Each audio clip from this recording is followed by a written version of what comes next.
Que je suis beau quand je bois le café. waaw oui. Bah plus ou moins. Mbaye est-ce que plus ou moins xam nga man maay dugg si lu nekk te temps baa ngi ñu xoj ci benn. yaa may titillé. ayca donc Aliou Sow mu mel ni jamono ji yaa ngi posé wu la question à savoir lan moo war a nekk avenir politique gu Benno Bokk Yaakaar ak Yewwi Askan bi jamono ji. waaw surtout que seen avenir mi ngi dépendre ci. élection yi di ñëw. Benno Bokk Yaakaar.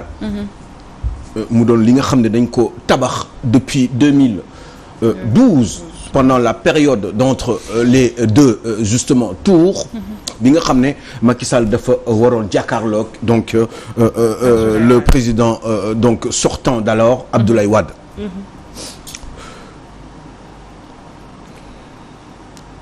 Il fallait le dégager. Le président Abdoulaye Wade il a été dégagé. Il fallait créer une sorte de mayonnaise maanaam togg benn espèce su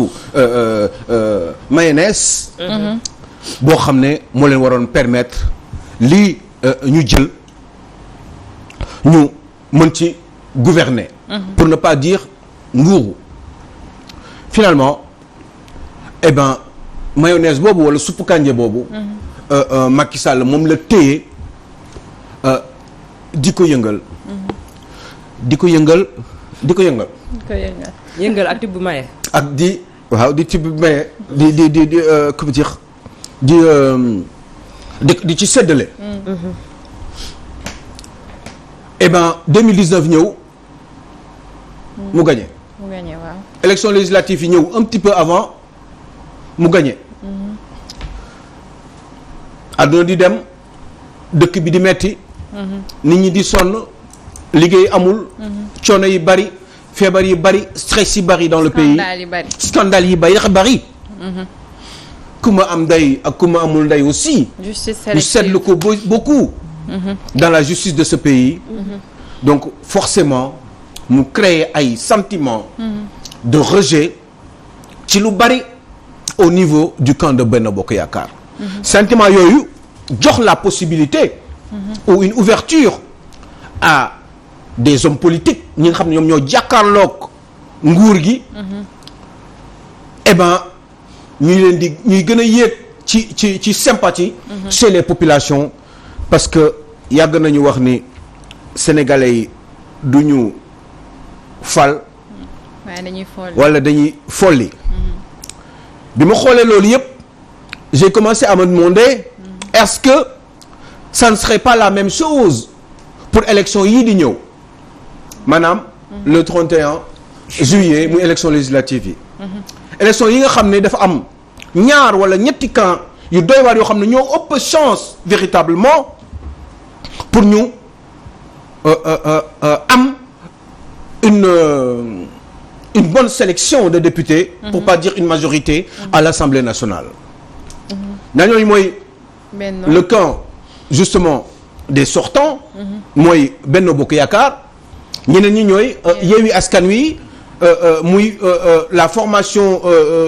jumelage entre Taxawu Ndakaaru ak principalement le PASTEF et d'autres petits partis politiques autour. Et ça fait que évidemment beneen ñëw tegu ci ginnaaw. je ne sais pas comment on pourrait les appeler peut-être des non-alignés. je pense à Thierno Alassane Sall. Aar Sénégal je pense à Abdourahmane Diouf. Je pense aussi à Thierno Bocoum qui a quand même été un excellent député de réputation. La plus jeune députée. Entre autres le juge Dème bi nga xam ne donc c'est un révolté justement de la justice qui a choisi de démissionner de la justice pour régler son problème parce que il pense que il y a beaucoup d'injustice dans ce pays te mënatul woon continuer di toog di nekk magistrat et ça fait que effectivement ñoom ñëpp ñoo def benn coalition boo xam ne dégg nga maam kenn xamul surprise bu mu war a mën a def puisque quand même en apparence ce sont des gens qui sont reconnus pour être justement intègres comme ay nit yu intègres. gëm sa bopp fan nga ko classé. alors boo gisee may wax gëm sa bopp boo bëggoon ñëw si gëm sa bopp moo doon en réalité deuxième thème bi ma waroon ñëw parce que xam nga ñoom dañu bokk ci groupe bi nga xam ne justement dañ leen recalé ma bëggoon ci wax pourquoi ñu yàpp leen et puis surtout pourquoi ñu yàpp Bougane Gueye Dany boo gisee ma posé ko c'est parce que dans ci analyse bi yaa ngi positionné Aar Sénégal 3e position waaw parce que ñoom peut-être validé nañu seen parrainage oui mais contraste bi nga xam ne am na ci comment se fait-il que gëm sa bopp mi nga xam ne dafa essayé wu ci élection locale yi ñu génn am lu mu am une représentativité au niveau national Aar Sénégal kenn moo ci demoon ci élection locale yi Thierno Alassane Sall mënul gagné fa mu demoon ci mairie yi ba pare mu nekk tête de liste tey ñu valider li nga xam ne mooy parrainage bi te bi ñu génnee ne dañuy dem législative yàggul cela veut dire que scénario bi nga xam ne moo amoon 2019 pratiquement ci la ñu dem ay validation sur quelle base lañ leen recalé dañoo ma ne sur quelle base lañ leen recalé dañu matalu seen parrainage dañu am ay doublons wala ñoom dañu manqué d'expérience wala qu'est-ce qui s'est passé xam nga vraiment du ma mën a nekk ci géntu ñi nga xam ne ñoom ñoo yor këyit yi parce que affaire yi doo comprendre parce que Bougane dal na ko fi pourquoi du Bougane moo gën a graaw c'est vrai c'est parce que en termes de représentativité bu ñu demoon tey élection législative li wër te wër mooy représentation nationale gëm sa bopp mu noo ko méngale ak Aar Sénégal même su bu xam nga théoriquement oui problème de leadership mais problème de représentativité nationale la surtout dafa am ñoo xam ne c'est des hommes peut-être d'État ak loo xamante ne mais boo demee amuñu benn base politique est-ce que le juge d'impasse il est intègre et il est de bonne moralité qu'il est représentatif dans ce pays justement est-ce que éventuellement Thierno Alassane Sall qui est bien gentil comme garçon et puis bien ku baax la ku jub la en apparence parce que am na yu mu wane ci réew mi mais est-ce que ça montrerait que ça voudrait prouver que ni moom c'est quelqu'un il est intègre est-ce que xam nga fi amoon 2019 ñoom Madické Niang jàll nañu gis na ñoom Pape Diop ñu recalé leen mais fi ñu mujjee mais Madické fi ñu mujjee après je crois qu'il a été dernier finalement 0,0 machin quelque chose de ci l'électorat sénégalais donc vraiment c'est très compliqué bu fekkente ne ñoom dañu indi parrainage pour segg politiciens yi nga xam ne dañuy dem ñàkk xaalis Sénégal ci élection te duñu leen indil dara est-ce que kon duñu ne sax ñoom li ñu bëggoon nii du loolu ñoom ci la ñu jëm bu ñu gisee que dañuy recaler ñi ci des ñu bàyyi leen ñu jàll alors que xam nañ ni ñii kat duñu poids politique boo xam ne war nañoo mën a taxaw ci ak askan mais est-ce que du loolu moo tax ñu choisir leen parce que moi je sais pas je l'aime beaucoup Thierno Alassane Sall. mais y a pas que Bougane aussi. y a Adama Faye Fadel Barro et mais justement mais bon est-ce que duñu nit la ñu téye. mais oui mais loolu daal xam nga li sama problème mooy gëm sa bopp. man naan chaque parrainage rek ñu jàll. ak fi boobu rek a mos a gën a jàll. loolu moom lan mooy problème bi lan mooy problème bi gis nga aussi politique métti na trop. politique fit baax na ci gis nga politique fit baax na ci. te macha allah mais j'aurais bien aimé aussi ñu déglu lan moo tax ñu recalé leen aussi. non du point de vue d'analyse est-ce que système parrainage bi du tànn ñi nga xam ne ñoo war a bokk ci législative yi ñu jëm aussi. mais tànn bi c'est la faute à qui parce que finalement où on est représentatif ou on l'est pas où on rentre dans les conditions véritablement mooy conditions yi Salma di wax noonu wala déet. parce que Adama Faye Aliou Sow nee nañ sur 53000 33000 yëpp ay doublons la aussi affaire doublons yooyu ça peut être très très compliqué. man maa ngi fàttaliku à un moment donné Bougane kii élection pour parrainage yi nii. Bougane def na benn kii dajaloo comment dire manifestation au stade Amadou Barry. avec justement présence d'huissier jour boobu mais compté nañu plus de 800000. moo jaaxal ñëpp. parrain. mais 800000. Bougane mënul am bi ñu demee ca Pandaw ga. mënul am 56000 parrainage yu baax ci 800000 yi. bu dégg ngeen. waaw 800000 quand même xanaa nag léegi bu 750 wala 740000 yëpp bone. mais am na ci au moins sax 50000 yu ci baax. vraiment. vous avez pas compris ba léegi. xaw ma nag man je fonctionne par réflexe. du ma comprendre poser ay questions et vraiment cas yëpp neex na baax na. mais cas Bougane dafa ma gën jaaxal. honnêtement dafa ma kii daal parce que je sais pas j'ai comme l'impression que ni Bougane c'est le mal aimé de la gauche et de la droite d'un côté et de l'autre. je sais pas xaw ma nag lan la dara wóoruma ci mais mënuma comprendre Bougane Gueye il a été aux élections il a eu plus de 100000 voix. 100000. defal nu ma quoi parce que man xam nga sama yoon quoi. mais loo xam ne daf may gêner daf may disturb quoi il y a quelque chose qui je comprends pas. mais bu ñu xoolee Serigne Mboup tey c'est le même cas. ak ni mu gañewee Kaolack yëpp ñu ne il n'a pas eu assez de parrainage. mais man mënu ma imaginer c'est curieux bon c'est vrai qu'il faut 7 départements je crois non. il faut me confirmer ah. oui je pense il faut 7 départements il faut affaire bi tas il faut nga am au moins fu nekk 1000 wala yu demee noonu xawma est-ce que conditions yooyu itam dëgg la baax na est-ce que doublon yi aussi dox na qu'est-ce qui se passe véritablement wala est-ce que aussi Serigne Mboup Kaolack rek la maîtriser ou le bassin arachidier. Parce que le Sénégal c'est tout le Sénégal dans son entièreté. Kaolack la Ziguinchor la il y a quoi il y a 45 départements. Il faut au moins ci juróom-ñaari départements yi il me semble. je sais plus mais je crois que loolu la à peu près loolu la fu nekk nga am fa un certain nombre de parrains est-ce que loolu aussi assuré nañ ko bi ñu ko assuré aussi est-ce que amul ay doublons par rapport ak ñeneen ak yi demee noonu qu'est-ce qui se passe parce que aussi affaire bi par kii la par ordre la et puis en général ñuy dàq ñi ñëpp est-ce que seetlu ngeen ci ordre bi presque Benno Bokk Yaakaar ak Yewwi Askan Wi ñoo mujjee ci ordre de dépôt yi d'accord parce que foofu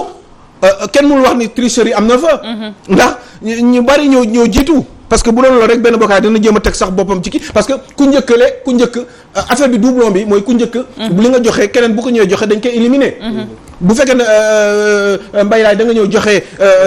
sa signature sa parrainage à Thioro joxaat ma ko bu dee Thioro moom moo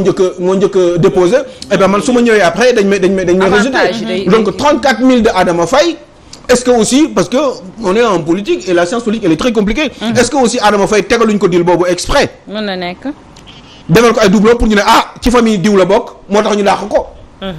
kon bu ñu dàqee kii nekk ci famille diw ba mënul bokk est-ce que les autres aussi c'est pas la même chose pour nërmel xelu sénégalais yi aussi. stratégie man yooyu yëpp dama koy xalaat mais xam nga aussi. comme ñun duñu dëmm duñu nooxoor te mënuñu am nga xalaat mënuñu xalaat bokk ci géntu gars yi ça nous paraît compliqué et c'est très difficile problème Russie bi mais en même temps la Russie c'est important gis nañ Bara Dolly ak Mayoro ñoom ñu ne génn nañ PDS mais ñu leen trahir mais xam nga aussi ñoom ils veulent être quoi ils veulent être des députés ou des hommes politiques à vie wala changement mënul am parce que ñoom il faut ñuy nangu aussi au bout de 10 ans 15 ans bu ñu la joxee yenn teranga yi à un moment donné il faut passer à autre chose xam nga ñoom il faut ñuy nangu aussi di dem trahir ou ki la trahir jox na la yu bare ci sa àdduna jox na la ay avantage jox la même kii wu libéral bi président groupe libéral bi et cetera donc je sais pas moi da nga ko ñu leen di mais il y a d'autres aussi garçons et filles qui doivent grandir et puis aussi assumer leurs responsabilités politiques il faut arrêter à un moment donné et demain j'aimerais bien parler des enjeux de la Russie dans le monde du Sénégal éventuellement une guerre qui pourrait s'imposer dans le monde et ce serait une catastrophe encore une fois dans ce monde-là ma leen di sant di leen gërëm et puis naturellement j'avais envie de vous dire que je vous aimais très fort. Qui ça? yéen ñëpp bëgg naa leen. waaw maman Khady Seck aussi. bëgg naa ko Henriette aussi bëgg nañ ko. Alfortville Khady Ba aussi. ñaanal ma ko mu tane bu baax a baax sama yaay ju baax maman Fatima Samoura ak Gisèle Goudiaby. Gisèle Goudiaby qui est aux États-Unis puis Assane Gueye. et puis tout le monde. am na Kébé Diallo aussi bëgg nañ ko. am na benn ku tudd Khady Ndaw ku dëkk Géoul daf ñu bëgg a torop. déedéet kay Khady Ndaw yow mi nekk Géoul. yow ñu ngi lay sant di la gërëm et puis tata Seynabou Ka xam ngeen Seynabou Ka. Seynabou Ka bàjjenu Fatou Ka la. bàjjenu Fatou Ka suñu bàjjen bi yow mi ca Bargny. yow ak Kébé Diallo à Bargny Mbott. maa ngi leen di sant di leen gërëm. je suis très fier. et un petit coucou aussi à mon petit Philo Diagne. maa ngi leen di sant yàlla na leen yàlla sàmm. Massamba Sade. Philo moom mi ngi nekk Bargny aussi. waaw est-ce que xam ngeen ni bëgg naa leen est-ce que xam ngeen ni da ngeen bëgg ñaanal ngeen yàgg fi loolu téye wàcc leen ci suuf est-ce que yàlla lépp dox wàcc leen ci suuf waaye boobu dinañ ko mos a wayal Maxu Mandela aussi Maxu Colo bëgg na la waaye ñun tam bëgg ayca léegi bii moom du ñu jëlee transition dañuy dem directement rek ci la toile Coro d'accord comme ni ñu ko waxee comme waxtu bi xoj nañu xanaa rek ñu fast track ko comme ni ñu koy waxee parce que indi woon nañ ay sujets yu bari mais nañ ci yëkkati 3 xam naa 3 yi nag bu ñu ko waxee dinañ ne dañoo duutati baaraam nguur wala ñu wax ci président Macky Sall mais comme moo jiite réew mi te xam nañu ne aussi mooy bàyyi réew mi lu jiig njaaga moom mooy njaag donc nañu indi yenn yi nga xam ne da koo concerné rek muy 3 yi nga xam ne daf ci laal bu njëkk bi di 43 milliards de francs CFA yi nga xam ne nee nañu dañu koy séddale 524 000 ménages yoo xam ne nii ñu ngi fii ci Sénégal et poussière yoo xam ne nii nee nañu daal dañu leen a fas yéene séddale loolee di 43 milliards yi loolee nag bi ñu ko waxee ak léegi gis nañu internautes yi daal di ci focaliser wu bu baax a baax lu ci mel ni ay publication naka noonee ay commentaires yoo xam ne ñu ngi wax ci li nga xam ne moom moo junj looloo nga xam ne nii loolu lee lañ junj ne dañoo fas yéene jàppale rek quelques ménages daal leen séddale loolee ci ay milliards ñoom li ñu ko gisee ñoom ñi nga xam ne ñoom ñoo di internautes yi mooy yabeel am na ca ba tax na dañu jàppale rek li nga xam ne ni moom moo di état dafa daal di bëgg a comp ci li nga xam ne moom moo di argent de poche bi daal di cay jox ñi nga xam ne ñoom ñoo di ñenn ci askan bi nga xam ne nee nañu dañu ko mérité ba tax na dañoo xam ne ni lii ñu leen di jox du leen lu dul ab sarax la sarax boo xam ne nii nag nee nañu seenub alal la ñu yëkkatiwaat di leen ko jébbal waaye itam ci ban façon jébbal lañ leen koy jébbal ndax bu fekkente ne dañu ko xaajee rek séddale ko ci famille yi ñu wax noonu daanaka ku ci nekk doo matal 100 000 francs de francs CFA yoo xam ne nii di nga ko mën a dundee te nee nañ loolu boo ko dee séddale ci dund ñi nga xam ne ni ñoom la ñu ko fas yéenee jox amaana du sax egg ak ñoom weeru yàlla ndax mënoo cher dundu ndox mu ñuy naan bu sell amuñu ko bu ñuy fajoo ci hôpitaux yi amuñu ko nga yëkkati benn 100 000 francs CFA durant li ñu fi toog lépp ci di jàmbat ak ñaxtu nga yëkkati 43 milliards di ko séddale ay famille yoo xam ne nii ñoom ci seen alal nga tëdd toog ci war leen koo jox ca na mu gën a rafetee donc bari na ci ñoo xam ne nii am nañu xelu ko indi ay analyse ci boobule xaalis nee nañ pourquoi pas bu ñu demee bay tudd ay milliards duñu ko jël teg ko ci yeneen anam yoo xam ne nii askan bi dinañ ci mën a jariñu ndax nee nañ bu fekkee monde rural bi la ñuy wax bu ñu demee tey jii ci yenn gox yi nga xam ne foofee la ñuy sàmmee nee nañu bu ñu jëlee ay machines yoo xam ne dinañ fa mën a conserver li nga xam ne moom moo di meew ma ñuy rattee ci jur geek yooyu dinañ ci mën a liggéey waaye itam boo demee ba tey ci monde rural bi fa mango ji di waddee fa orange ji di waddee ak yeneen buñ leen tegaloon ay machine wala sax ay yenn yoo xam ne nii ci ay usine mën nañu ko conserver loolee nga xam ne dafay waddee ji ay meññanteef dinañ ko mën a génne di ko exporter ak yeneen waaye itam bari na ci ay usines yoo xam ne tudd nañ ko fii ci Sénégal yoo xam ne buñ ko fi defoon ñii di ndaw ñi dinañ fa mën a dem liggéey moo gën nga yëkkati benn famille jox ko benn 100 000 francs boo xam ne atum lëmm nga ko jox te muy alalam bu fekkee ne dangaa yëkkati ay ndaw dugal leen ci ab bërëb ñuy liggéey amaana bu ñu fa doon am kenn ku ne 50 000 francs dafay gën fuuf 43 milliards yoo xam ne yëkkati nga ko donc ñoom ci seeni ay analyse dañuy dem ba ñi nga xam ne ni ñoom ñooy internautes yi tax parce que à chaque fois dañuy tàmm di wax ni ñun li ñuy wax ñoom ñoo ñu ko gën a xam da ngay sukkandiku ñoom ci seen ay analyse yu ñuy def ci internet bi nga xam ne ñii dañoo gën a xam bu baax nguur bi nga xam ne tey jii moom moo leen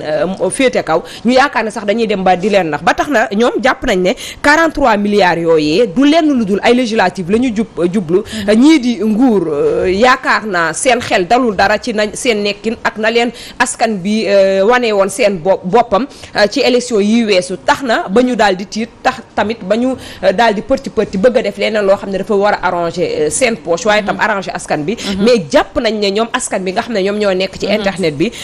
mënuñu leen a sëlëm nañu jël xaalis bi nee nañ te lekk waaye bu voté jotee ñu daal di xool ñan la ñuy voté ndaxte nguur gu tële rek la ñu séentu ci li nga xam ne nii noonee la ñuy doxalee bokkati na ci ni ñu bëggee séddale bi le xaalis ba pare ñu ne tey lañ koy mettre en vigueur rawatina ñu koy def ci ay transfert yoo xam ne nii da leen di arranger parce que transfert yooyu nee nañ boo dee xool sax diwaanu France la ñu fekk baax ñu bëgg faa jaarale boobu xaalis donc te nee nañu bari na ci xaalis boo xam ne nii dañuy wax ne dañ koy jubbale ci askan bi bokk na ci aide yi ñu indi woon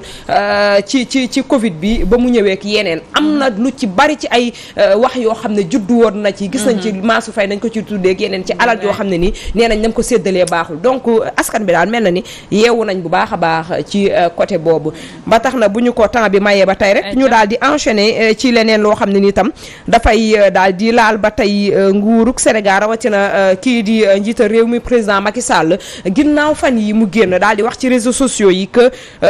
na nekkin bi neexu ko ndax na mu ko wanee ci vidéo bi mooy nekkin bi neexu ko moom président Macky Sall taxaw na ci boobule vidéo daal di xam ne sax ne rek nit ñi ni ñuy kàcc-kàccee di wax ne nguur liggéeyul nee na di saaga côté bi di saaga par là nee na lu ni mel dañu ko war a régulier bu baax a baax ndax nee na jëmewul li nga xam ne moom moo di réew mi kanam te bu ñu ko waxee rek dëggantaan la ndaxte salfaañoo am na ci réew mi waaye itam feeñ na bu baax a baax ci réseaux sociaux yi mais lan moo ko waral aussi bokk na ci ana lan moo ko waral ñu bari nag ci internet yi dañuy dikk ñoom ci ay commentaires ak ay publications di wax ne rek nguur ci boppam wala sax ñi nga xam ne ñoom ñoo yeyoo defar réew mi ñoom ñoo gën a salfaañe moo tax tey jii dafay répercuter dafay feeñ ci ñi nga xam ne ñoom ñoo di ci société bi seen nekkin seen lépp parce que ñoom ñiy nekk ci mbedd yi rek ñoom ñooy nekk ci internet bi ak yeneen yu ni mel ba tax na nee nañ bu fekkee ne saaga lay bañ moom moo fatoon bàyyu saagakat yi ki nga xam ne ni tey ji moom la ñu gisoon ci ay live moo ko fi njëkkee di Souleymane Jules Diop moom moo ko njëkk a fat nee nañu récemment gis nañu ki nga xam ne moom moo di Koura Macky mi nga xam ne nii saaga rek lay liggéey nee nañ ci internet bi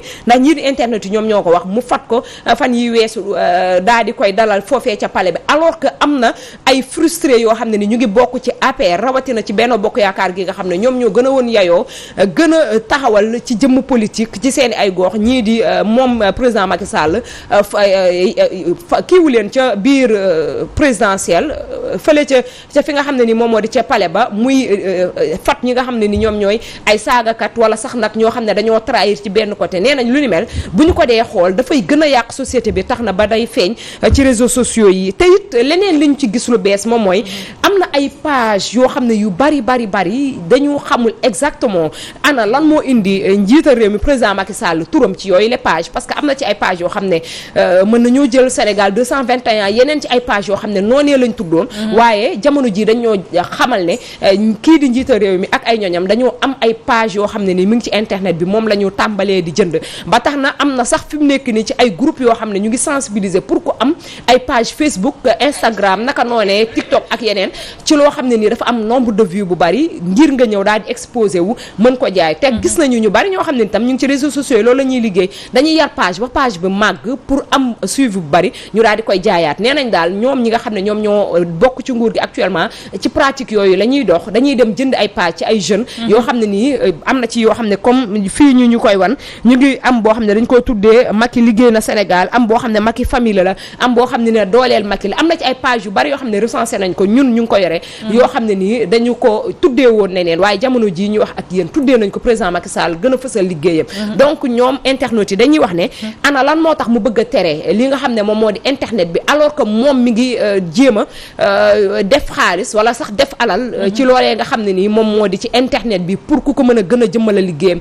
nee nañ te mënoo toog ci télé wala sax toog ci sa biir palais di bëgg a jëmmal sa liggéey te ñi nga xam ne ñoom ñooy frustré yi maanaam askan bi nga xam ne ñoom ñoo kontaanu seenub liggéey nga ne leen yéen tam doo leen wane seen ay ñoñom ani service communication wam ani ñi ànd ak ñoom wala tey page yi nga xam ne nii moom moo aju woon ci présidentielle page yi nga xam ne moom moo ko moom page personnelle am waaye tam bu ñu demee bay gis ne dañuy recruter à chaque fois aussi ay ndaw yoo xam ne dañ leen di teg sur place ndax gis nañ ko ci parti yëpp waaye itam coalition yëpp di leen teg sur place di leen fay alal yoo xam ne ni tey jii moom la ñuy leen di fay pour ñu toog di kàcc di leen jëmmalal ci seenub liggéey donc loolu pour nga toog ne da ngay réguler internet yaakaar naa te bari na ci ay experts yoo xam ne dañuy yëngu ci wàllu wi nee nañu carrément bu ci duggee tam du ko mën a doxal na rek xam ne lu ni mel xas nañ koo bàyyi mu am tool ci fi nga xam ne moom moo di ci Sénégal nekkul loo xam ne ni dina gaaw pour ñu mën ko fee jëlee donte ne sax ñoom ñi nga xam ne ñoom ñoo ko bëgg a tere ñoom ci pratique boobu la ñuy continuer di wéy ba tey d'expression sax dafa am nag surtout ça ci sunu direct bi rek boo dee xool boo waxee loo xam ne neexul président Macky Sall di nga ci gis ay kii yoo xam ne nii ay kii fictif yoo xam ne nii ñoom ñoo nekk ci internet bi di la saaga wala ñu lay wax yeneen ak yeneen donc ni mu amee ci yeneen parti noonu la amee ci parti bala muy régulier yeneen yi na régulier bosam ba pare compte fictif yi am ci Instagram ci Facebook ak yooyu bu fekkente nag dañoo bëgg mu dañ nañ ko jëlee ci ñëpp ndax ñëpp ko bokk yemale ba tax na dañuy ñëw ci beneen sujet ñu jeexal ci biir rek parce que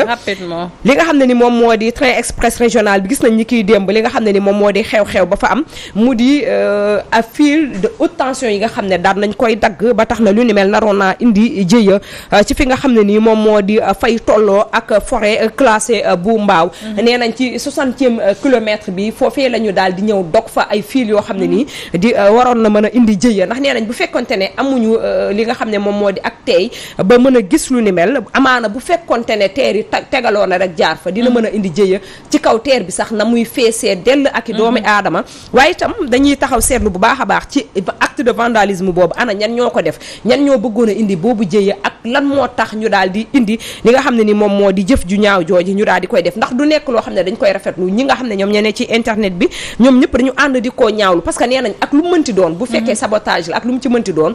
nañu xam ne suñu alal la ñu koy def te ay milliards la ñu wax ne moom lañ ci def te ay nit ñoo ciy yéeg ay doomi aadama di ay doomi Sénégal donc nañu bàyyi yeneen yu ni mel ba tax na tam nee nañu pour ñu gën a gaawal mbir yi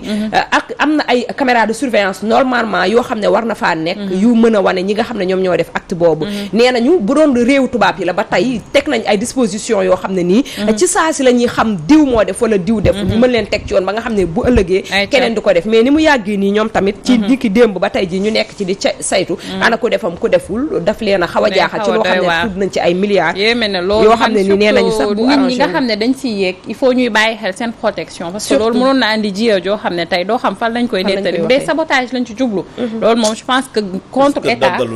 wala je sais pas peut-être aussi dafa kenn xamul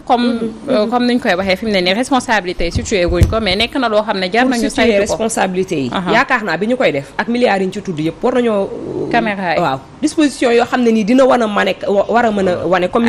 ni am na solo ñu wane ne lii fii la jaar ta pend daal nee na faaw ñu joxe yëf yi waaw wax na antenne bi léngay ay am na solo ñu lay jaajëfal coro ma xumande la di bisu sama jëkkër sama frère Maxu ak Luna sama doom ji di la jaajëfal di la jox rendez-vous jeudi incha allah rabbi incha allah am na solo di la jaajëfal di jaajëfal téléspectateurs yi ci teewlu bi nga xamante ni ñu ngi ko doon teewlu depuis ce matin bi la émission waaye fàttewuñu amee internet yi nga xamante ni ñu ngi scotché suñu page